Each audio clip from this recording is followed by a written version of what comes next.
We'll flip back and forth between those POIs. Now the fight's actually breaking down at Steamy Stacks. Savage, Refsguard seem to have wiped Screwy and Nexus off the face of the Fortnite island, just with a little bit of a consequence of Andretta getting knocked. It feels like Sancho just got a free buff points off spawn. There wasn't really any much contention whatsoever. I think Savage might actually still be looking for the rest of the squad for the moment. They might be slightly split, looking at how things are going so far, but with this loadout, there should be no problems at all for Savage to wrap things up.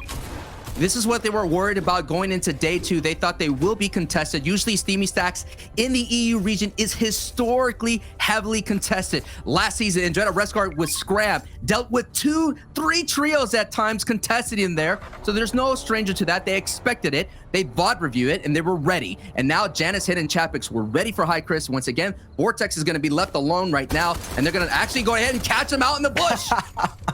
So far, it is play.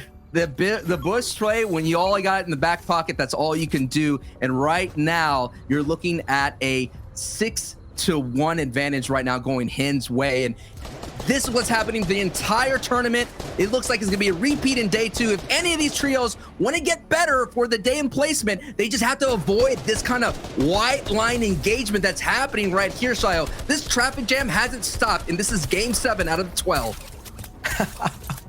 It's gonna get crazy as the day goes on too. These are teams playing conservative. Bad Sniper inside Storm, eating some damage, looking for an angle. Not gonna really find it, but has some meat to eat, so it's all good on his end. Once again, in terms of reading what's going on screen, it might be confusing. You know, there's health bars to watch.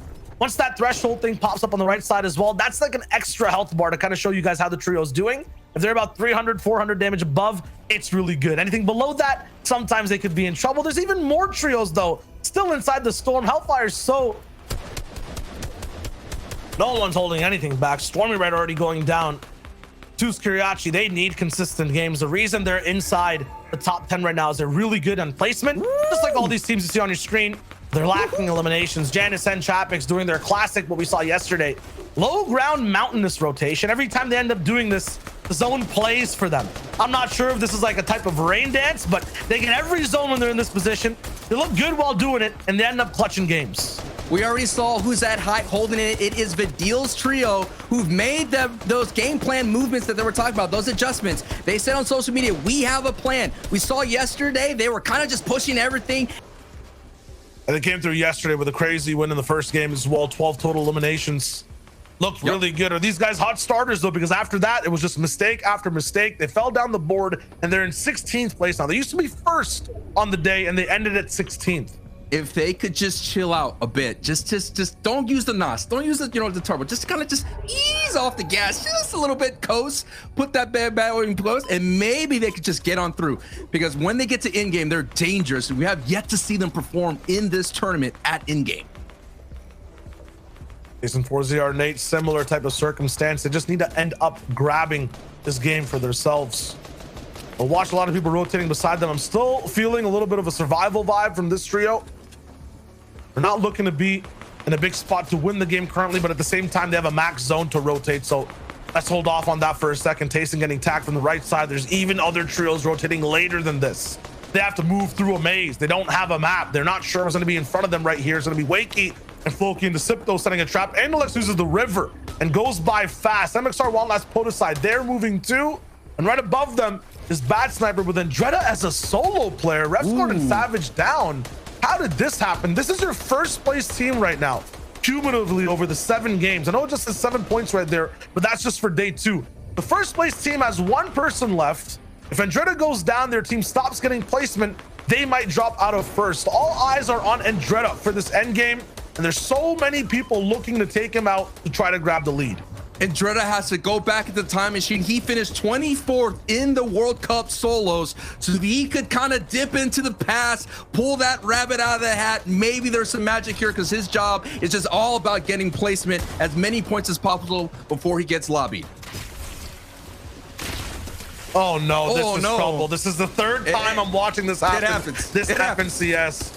It happens. Throwing Man. things close range, they're so lethal though. Look at Boobok's health just go down more and more. Now he's at 30, used to be at 100. It's going down to 20 as well. It's so hard to run away from those stingfish, but once again, you use them in close range, they end up doing damage to you as well. This entire box too, this complex of builds has so many top trios and making sure you medkits up. These guys are going all in on their HP. They're looking to just take this end game by storm. Oh yeah, and the storm has already moved away from all of our competition. The first moving has been revealed and is going back towards Dirty Docks. This is going to be a very dirty, a very dangerous rotation. And Thomas, AC, and Austin Flick, we said that day 2 is their day. Are they going to be able to seize it and have that pop-off game, Shio? This is not only the most important day, but this has to be the most important game. The thing we've seen on EU, especially early, is people like to contest height. They like to interrupt Thomas, Flick, and Anas, but look how far this split goes. Thomas is back in an old zone a minute away. Anas and Flick are already all the way on the front side, building a new base. So these guys have real estate on all corners of the map. Janice, Hen, and Chapix, they're going down to on the backside of Storm. Man. This is absolutely ruthless. People have to make it up a mountain, go down a mountain. It's tough. The hill's in the way, and Chapix is the last person alive on this squad to make the rotate.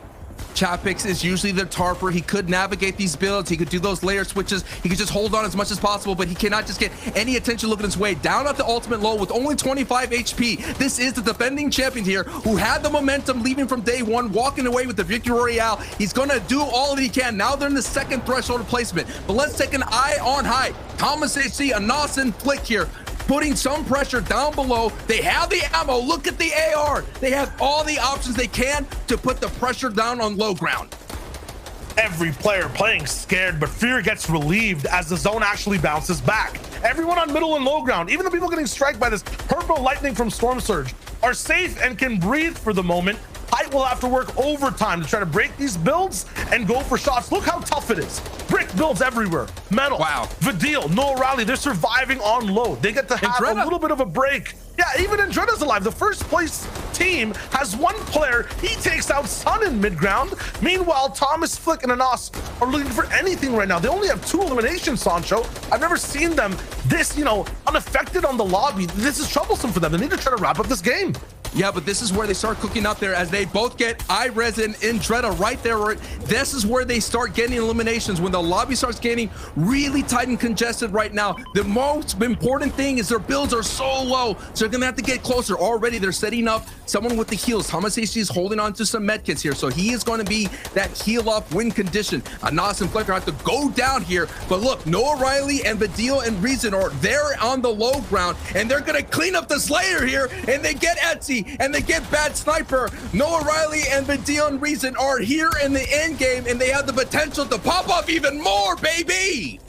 Low ground scrappy, high ground free. There's so many different types of scenes we're seeing so far in this game. One trio in the middle. Flick falls down, big fall damage. Noah Riley in his box. He's in a pit of Vipers, and there's no chance he's gonna survive. It's too venomous. Thomas HD and Anas have to do this as a duo. They've done it before, but at the same time, there's so many different players of high calibers down below. With the zone going towards their backyard, this is going to be the game that could be the signature game that I was talking about in day 1. They already almost had it, but Hen took that away from them. They're not going to let it go away here. Marvin with a phenomenal performance, the best performance they had today. Now this is where zone tries to get so hard for the low ground trios. It's so tricky. Everything's kind of just getting claustrophobic. The walls are closing in. The zone's pushing people next to a big mountain. One last gets taken out. There's no harpoon here. Yes, Anas only has 7 builds, but it might be enough to last just 50 seconds. They have to connect to this build. They're beaming down. It's lasers from the sky, and not even a planet could survive this pressure. Right now, Marvin, he's working around the build. Somehow everyone's escaped. Thomas is going for the beams when Anas finds the first. They're still staying up. It's a patient game. Reason last alive 2v1, and he could still do it. He has all the mats from the eliminated bodies below. We're going over a bridge. It's going to be a stalemate for about 30 seconds. If Anas and Thomas don't drop down, yeah, they're not going to. They're going to stay up, and Reason has some time to breathe. What does Reason have in his inventory if he has enough builds just to hold out here? Reason, they had the day 1 Victory Royale, game 1 popped off huge. If Reason could clutch it, no! Anas says not so fast. Big elbow jump, but Reason claps back. Reason still getting get the siphon. He does. If he can find Thomas HT, Reason could have the clutch. Oh my goodness. What? You know, it's all gonna well having your drop spot uncontested. You can't win the crucial 2v1. What does it all mean? Regardless, though, you take a look at the standings and things don't look too different yet, considering that Hen's trio and Refscar's trio did sort of go down before those sort of closing moments. But even with that being said, you can see Flickernas and Thomas up there in third place now. Forziar, Tayson, and Nate sitting in fourth. Queasy, Trulex, and Juriki sitting in fifth. You know what's funny, Reese, when I look at this? This is literally almost my top 5 prediction list, except for Hen, Janice, and Chapix. Like, all the teams we predicted to do well